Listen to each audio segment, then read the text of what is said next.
Hey everyone, this is smpratte, and today we're going to talk about should Pokemon bring back the first edition stamp. This is a question that's been asked for almost 20 years now since they got rid of it with Neo Destiny, and I remember doing a video ages ago when I first started recording in this beautiful grandma house, and today we're going to completely disagree with that video. In my opinion, it would not be successful to bring back the first edition stamp in this current market, and I'm going to explain why. Whenever people talk about bringing back the first edition stamp, it's always with the nostalgia from the WotC era. In my opinion, the era is more important than the stamp itself. So what makes that WotC first edition stamp so nostalgic? It's because it was just us as kids back then who wanted these cards. First edition Charizard was a legend that you always heard about and rarely ever saw. We always talked about the 120 HP, the 100 attack. It was a bunch of passionate kids who just wanted these cards, not to make money, not to stomp, not to rip, flip, dip, raffle, scalp. We just wanted it. We wanted to look at them to see the difference between Shadowless and Unlimited HP, Red Cheeks versus Yellow Cheeks Pikachu. We wanted to see Naked Misty Ancient Mew. That was the market back then. The market back then was comprised mostly of kids who just wanted these cards to collect. Now, fast forward to today, those kids have evolved into Blastoids. They now are adults, have reached their final form, and have adult money, and can spend more, take more risks, do things more speculatively, with more strategy if they want to. Naturally, this market today is larger, more complex than the 90s. So if you release that same first edition product now, it would probably act differently. Another thing from that WotC era, which is really important for why the first edition stamp is so successful and nostalgic, Wizards of the Coast did a full print run. So if you aren't aware, what WotC wanted to do back then is one full print run for first edition and then 10 for unlimited. And they pretty much achieved that with base sets. But that was their ideal ratio. So each set got a full print run of first edition. And that's really important to understand why it's so successful, why we're so nostalgic for it. It's because it was available enough for people to talk about, for kids to share an experience. It was ubiquitous enough that like Fossil and Rocket and Onward, we saw actual first edition cards. And that is a good, healthy amount. It wasn't something where it's like there's only 100 or 1,000 of them and you only discover them after like subscribing to the Grandma House Patreon or something like that, where you had to really dig deep to find out about it. This is something pretty much everyone at some point had an experience and shared with their friends or peers back in the day. So that print run is very important for why it was so successful. Now, if we move forward to 2016, when I made that video and I said, yeah, I think first edition would be good back in 2016. That's because in 2016, it kind of straddled the fence. That market wasn't as innocent and pure as the 90s, and it definitely wasn't as optimized as today. To really give you some perspective, if you weren't around back then, PWCC was maybe doing 20 to 50 cards a month. Now they're about to do 10,000 Pokemon cards this month. That's how far we've come. You know, Evolution's Charizard took a while to get to 1,000 copies. Champion's Path Charizard's like, hold my suspicious food tin. I'm going to do 9,000 graded Charizards in 1 year. That's just a quick snapshot of how different 2016 was to 2021 now. Another important variable is back then when you had Evolutions, Pokemon Go, 20th anniversary, you definitely had an uptick there in demand, but Pokemon met that demand overnight with supply. In fact, more supply than we needed. They hit us with the Hydro Pump and they buffeted that Evolutions to where it stayed at the same price for years. So they could immediately satisfy that demand. So in that market that was much smaller, you know, you didn't have the fleet of like Team Rocket scalpers, like stalking all the distributors at Target and Walmart to knock the tins off the shelf to flip them for $10. None of that stuff existed in 2016. So if you released a first edition print into that environment, you really wouldn't see too much of a short-term reaction. Yeah, you definitely have some type of flipping there, but it would be negligible ultimately. Where now there is so much speculation, so much of collectibles are an asset class now, to where you have like digital collectibles and fractional shares and things that just completely didn't exist at all 5 years ago. Therefore, in my opinion, if you did a first edition or introduced first edition into this, it would just be injecting steroids into all that like speculative, fast money, Wall Street bet, get rich quick culture. Like that's all you would be doing, is just throwing gas on the fire. I think Shining Fates is a good example, is another example of what I mean. Shining Fates, which we always have here sitting on the ground where it belongs, was about over $100 during the great scalpage of 2020 that we'll tell our grandchildren about.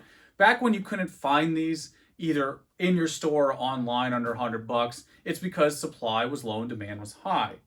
But the nice thing was, I remember telling people we've been through this rodeo before, Pokemon will print more, and they have, and now they've balanced the scales to where this is $59.99 shipped as of sitting down and recording this video.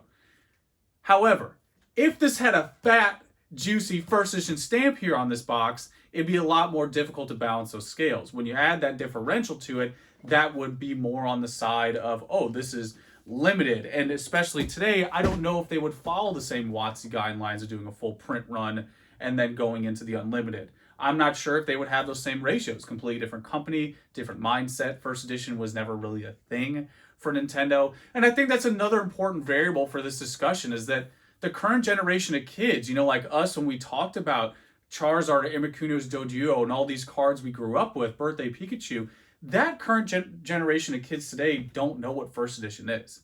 In fact, their card has been a full art for the past decade. The full art has been the chase card now for a strong 10 years. So the current generation of kids have no use for first edition. It's mostly that original generation. In fact, it stopped after Neo Destiny. So even like EX, Diamond and Pearl, Heart Gold, Soul Silver, first edition really wasn't a thing, at least as far as English is concerned. So that's another relevant point to bringing back this stamp. Who would it be for, really, at the end of the day? It's definitely not for the current generation and certainly not for, other younger adults going the middle evolution like the War Turtles out there. If that's not enough for you, I think there's a current case study happening right now to really understand what first edition would look like today in the current market. Because you got to understand, I love and adore everything from that era emotionally. I'd love to see that stamp staring back at me.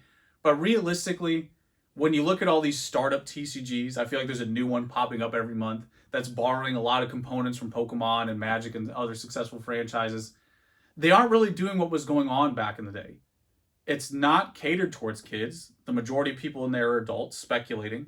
It's more about money and artificial scarcity, about keeping the supply artificially low and not doing those two major things of organic demand and having a full print run. Because why you can come back now and buy that stuff as the Blastoise, as an adult today with your adult money is because you had that organic availability. You had enough that even now you can buy pretty much every card.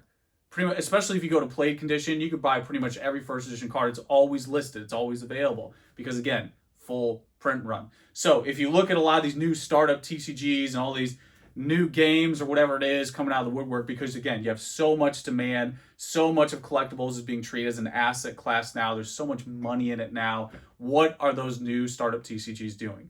They're doing artificial supply, very, very limited supply, some even in like the low or high hundreds of thousands.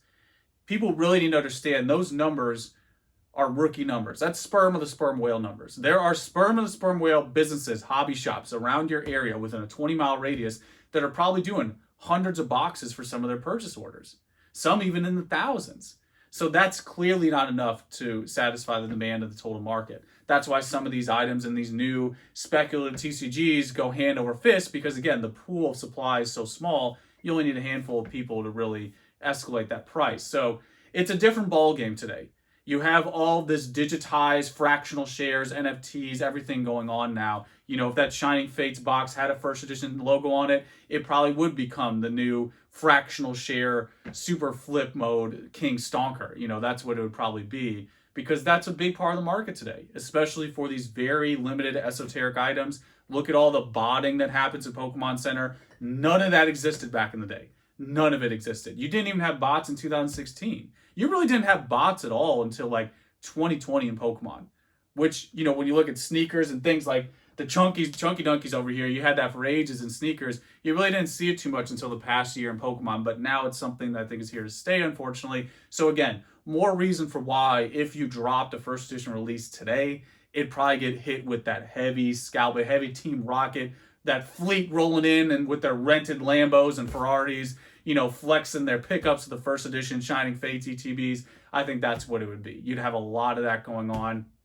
It's not to say like collectors wouldn't like it. Of course we'd like it. Of course I'd adore it. I'm just separating reality from emotion here. Emotionally I would absolutely love it. But realistically, this heavy get rich quick Wall Street bets, working at Wendy's, making $10,000 one day, losing $50,000 the next morning.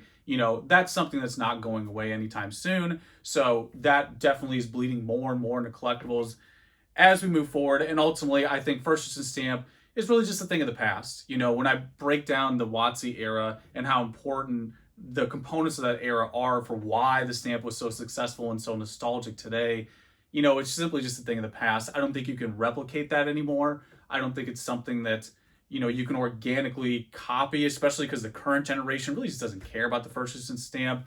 So all of those things considered is why I think emotionally, yes, but realistically, no. I don't think it would be good to bring it back for those reasons stated. So that's what I have, guys. This is always a very interesting topic. Thanks to the person 74 who made that thread. It was a lot of fun, just looking through everyone's input. And it's something that we could always go back to. 5 years ago, I said, yes, I think it would have worked. Today, I don't. Maybe things change somehow, or if Pokemon would do a massive print of first edition, maybe that'd nullify all the scalping and all the the scumbag Pikachus, but ultimately right now I don't think it would work. Realistically, emotionally it'd be great, but realistically probably not. So there it is, guys. You know the deal. Let me know how I feel, and that's pretty much it.